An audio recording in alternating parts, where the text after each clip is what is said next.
Hello everyone, देखिए अब next topic करते हैं हम हुक्स लॉ। अब हुक्स लॉ से करने से पहले हम करते हैं इलास्टिक लिमिट। देखो ये समझना बड़ा ज़रूरी है, इलास्टिक लिमिट क्या होती है। देखो, the maximum stress with in which the body regain its original size and shape after the removal of deforming force. जैसे कि ये बैलून था, ठीक है, ये बैलून है, ठीक है, इसमें हम क्या कर रहे हैं, देखो डिफॉर्मिंग फोर्स लगा रहे हैं, ठीक है, लेकिन डिफॉर्मिंग फोर्स जब मैं हटाऊंगा तो दोबारा से ये अपनी शेप में आ रहा है, ठीक है। तो यानी कि ये इलास्टिक लिमिट में है इसकी, ठीक है, इसकी इलास्टिसिटी है अभी, ठीक है ना, क्योंकि हम डिफॉर्मिंग फोर्स लगा रहे हैं, हटा रहे हैं जब इसको, तो ओरिजिनल शेप और साइज में आ रहा है, ठीक है, इलास्टिक लिमिट में। अगर डिफॉर्मिंग फोर्स मैं इतनी ज़्यादा लगा दूँ, ठीक है, ये तो चलो बैलून है, कोई और चीज़ है, इतनी ज़्यादा लगा दूँ उस पर कि वो क्या हो जाए, परमानेंट सेट हो जाए। अब मैं डिफॉर्मिंग फोर्स हटाऊँ भी अगर, तो वो शेप इसकी यही रहे, ओरिजिनल शेप साइज में ना आए। समझ रहे हो, इलास्टिक लिमिट से बाहर की बात क्या है कि अगर आप डिफॉर्मिंग फोर्स जो है वो एक्सीड कर दो इलास्टिक लिमिट से मतलब मेरा क्या है कि आप फोर्स लगा रहे हो, डिफॉर्मिंग फोर्स, ये दोबारा से अपनी शेप में आ रहा है, ठीक है, तो इलास्टिक लिमिट में है ये डिफॉर्मिंग फोर्स, ठीक है। लेकिन अगर ये इतनी ज़्यादा लगा दी जाए कि ये अपनी दोबारा से ओरिजिनल शेप और साइज में आए ही ना, ठीक है, परमानेंट सेटअप में आ जाए, तो मतलब क्या है, फिर ये एक्सीड कर गई ये डिफॉर्मिंग फोर्स इलास्टिक लिमिट से। और साथ में क्या बात है इसमें कि ओवरस्ट्रेंड, कि इज ओवरस्ट्रेंड, मतलब यहाँ पर देखो and is said to be overstrained. देखो इसको और एग्जांपल मैं कैसे समझाऊँ आपको, देखो स्प्रिंग से समझो। देखो जैसे ये एक स्प्रिंग है, ठीक है, स्प्रिंग से समझो, देखो ये स्प्रिंग है, ठीक, आपने क्या किया, इस पर फोर्स लगाई इस साइड, ठीक है, फोर्स लगाई, ठीक है, तो ऑब्वियसली बात है ये क्या होगा, इसकी लेंथ इंक्रीज करेगी। क्लियर, डिफॉर्मिंग फोर्स लगा रहे हो ना, वो अलग बात है कि इसमें रिस्टोरिंग फोर्स भी आएगी, ठीक है। तो आपने इसको जब इधर इस साइड खींचा है इस तरीके से, ठीक है, फोर्स लगाई इसमें एक्सटर्नल यानी कि डिफॉर्मिंग फोर्स लगाई, तो इसकी लेंथ इंक्रीज करेगी, ठीक है।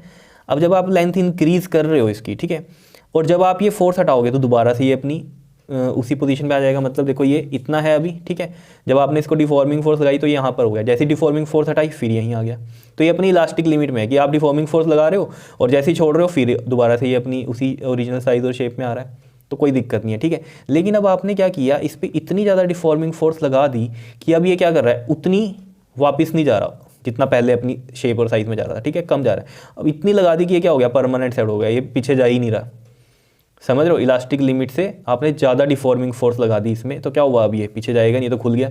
अब आप हल्का सा भी फोर्स लगा रहे हो तो क्या हो रहा है, ये इसकी लेंथ इंक्रीज करती चल जाएगी, तो मतलब क्या, ये ओवर स्ट्रेंड हो जाएगा। समझ रहे हो, तो देखो दोबारा से पढ़ो इस लाइन को, क्या कहता है, the maximum stress with in which the body regain its original size and shape after the removal of deforming force is called the elastic limit. अब इससे बाहर की बात करते हैं, if deforming force exceeds the elastic limit, तो क्या होगा, the body acquired a permanent set, तो क्या हो जाएगा वहाँ पर, परमानेंट सेट हो जाएगा, क्योंकि जैसे हमने कहा कि इतनी ज़्यादा फोर्स लगा दी इसमें डिफॉर्मिंग कि अब ये दोबारा जा ही नहीं रहा पीछे, परमानेंट सेट हो गया। And is set to be overstrained, मतलब क्या, अब क्या करोगे आप, हल्की सी फोर्स लगाओगे तो ये लेंथ इंक्रीज की ज़्यादा हो जाएगी, तो ओवरस्ट्रेंड हो जाता है।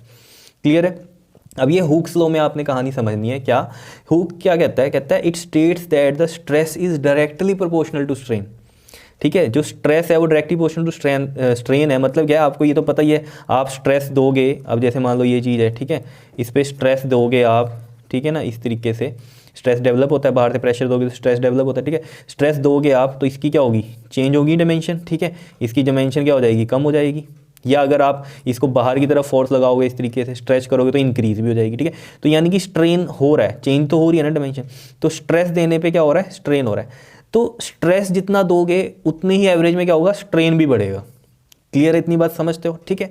लेकिन with in the elastic limit, कब तक है सिर्फ ये कहानी, कि जब तक आप इलास्टिक लिमिट में हो, कि आपने डिफॉर्मिंग फोर्स लगाई, दोबारा से ऑब्जेक्ट अपनी ओरिजिनल साइज शेप में आ रहा है, तो वो है इलास्टिक लिमिट। जब वो नहीं आता तो वो इलास्टिक लिमिट से बाहर हो गया, ठीक है।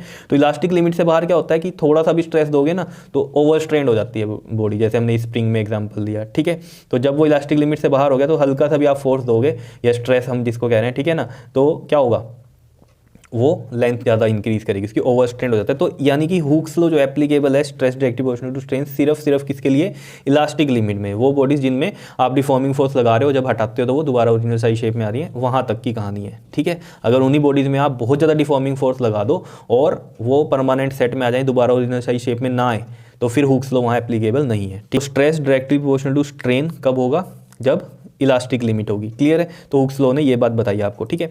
तो यहाँ से आपको पता ही है, जब डायरेक्टली प्रोपोर्शनल का साइन हटता है तो क्या आ जाता है, हमारे पास एक कांस्टेंट आता है, ठीक है। तो कांस्टेंट आ गया, इनटू में यहाँ पर स्ट्रेन आ गया, ठीक है।